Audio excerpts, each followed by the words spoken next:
बर्तमान देखु सुभद्रा योजना को नहीं आउ गोटे नुआ अपडेट आसी आपने जहाँकि ये 3टा भूल कारण सुभद्रा योजना अधीन में सामिल हो पारिना सहित ये योजना अधीन लाभ उठे पारिना तेबे से 3टा भूल कौन रही आपने केमिति ताहा चेक करके जानीपारे। देखु आपको आउ थे कहीदे जे जो मैंने भी सुभद्रा योजना अधीन में एजाए टंका पाई ना 3टा भूल कारण से जहाँकि सुभद्रा योजना अधीन में टंका पाई पार ना 3टा भूल भितर जदि गोटे भी आपणकर भूल रही ताहले आपने सुभद्रा योजना अधीन में टंका पाई पारे। आपने प्रथम किस्ती 5,000 टंका पाइथिले मध्य आपणकर जदि यही भूल भितर गोटे भी जदि भूल रही ताहले आपने यही योजना अधीन में लाभ पाई पारे ना बोली अपडेट होती। तेबे कौन से 3टा भूल जहाद्वारा आपने सुभद्रा योजना अधीन में सामिल हो पारिना तेबे आपने केमिति ताहा चेक करेंगे। देखो चेक करने इजी प्रोसेस रही से प्रोसेस मध्यम आपने जहाँकि चेक करके जानीपारे जे आपणकर कौन भूल रही एवं सहीटा को आपने सुधार करेंगे। केमिति आपने ताहा सुधार करेंगे आपण को मुझे वीडियो मध्यम जनईदेवी से आपने ये वीडियोटी को शेष पर्यंत देखंतु। ता पूर्वर वीडियो को गोटे लाइक कर दिंतु एवं जो मैंने चैनल को नुआ आसवे चैनल को सब्सक्राइब करके पाखर थिबा बेल आइकन को क्लिक करके ऑल नोटिफिकेशन ऑन कर दिंतु जहाद्वारा गवर्नमेंट जहाँ भी नुआ नुआ योजनार अपडेट आसो आपने ये चैनल मध्यम सर्वप्रथम जानीपारे।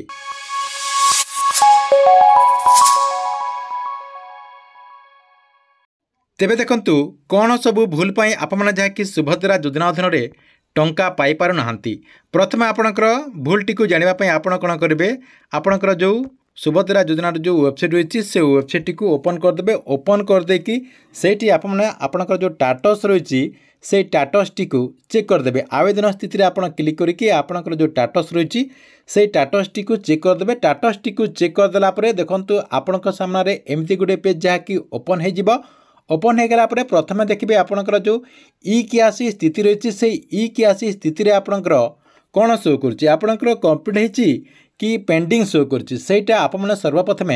चेक करदे। यही कारण अधिकांश महिला मैंने जहाँकि सुभद्रा योजना अधीन में टंका पाई पार ना ई81 को आपने चेक करदे। जदि आपणकर सेठी पेंडिंग शो करदि आपणकर पेंडिंग शो कर आपने कौन करेंगे आपणकर जो सीएससी सेंटर रही से सीएससी सेंटर को जाकि ई81 को प्रथम कंप्लीट करदे। ई81 कंप्लीट न कला पर्यंत आपने जहाँकि सुभद्रा योजना अधीन में टंका पाई पारिबेनी से प्रथम काम रही आपणकर ई81 को कंप्लीट करेंगे। नेक्स्ट रही आपणकर ई81 प्रकार देखंतु आपने आगरू सुभद्रा योजना अधीन में टंका पाइथिले मध्य जदि आपणकर ई81 प्रकार ओटीपी रही जदि आपणकर बायोमेट्रिक एपर्यंत है ना आपने जदि बायोमेट्रिक प्रोसेस रे एपर्यंत ई81 को कंप्लीट करना ताले आपने सुभद्रा योजनार जो द्वितीय किस्तिर टंका आपने पाई पारिबेनी। प्रथम किस्ती आपने 5,000 टंका पाइथिले मध्य आपने जहाँकि द्वितीय किस्ती टंका पाई पारिबेनी। सेतिपई आपणकर स्टेटस रे जदि एपर्यंत ई81 प्रकार ओटीपी रही ताले आपने बायोमेट्रिक रे ई81 को कर दिंतु। आपणकर जो सीएससी सेंटर रही कि आपणकर जो मो सेवा केंद्र रही से जगह को जाकि बायोमेट्रिक प्रोसेस रे ई81 को आपने कंप्लीट कर दिंतु। यहाँ आपणकर 2 नंबर काम। 3 नंबर आप कौन करेंगे आपणकर जो आधार कार्ड रही आपने जो आधार कार्ड रखिंट से आधार कार्ड टी को आपणकर जो बैंक अकाउंट रही से बैंक अकाउंट रे प्रथम लिंक कर दिंतु। कहीं अधिकांश हिताधिकारी तांकर जो आधार कार्ड रही से आधार कार्ड टी को बैंक अकाउंट रे लिंक करना से सरकार तरफ से सुभद्रा योजना अधीन में टंका दि जाऊनी कहीं सरकार तरफ डीबीटी मध्यम ये टंकाटी दि जाऊँगी से अकाउंट को सुभद्रा योजनार 5,000 टंका आसी पारुनी। तेबे देखंतु आपणकर जदि ए पर्यंत डीबीटी एक्टिव हैनी देखंतु आपणकर डीबीटी एक्टिव है कि नहीं ताहा चेक करने आपणकर जो आधार कार्ड वेबसाइट रही UIDAI से जहाँ को जाकि आपणकर जो आधार सीडिंग रही आधार सीडिंग स्टेटस टी को चेक कर दिंतु। चेक करदेला आपणकर एक्टिव रही कि इनएक्टिव रही आपने जहाँकि से चेक कलापर जानीपारे। जदि आपणकर इनएक्टिव रही ताहले आपने 2 मिनिट रे आपणकर जो आधार कार्ड रही से आधार कार्ड टी को बैंक रे एक्टिव करें पारे जहाँकि आप जो डीबीटी कहते डीबीटी लिंक करेंगे। से सरकार तरफ एवं देखो किसी दिन आगर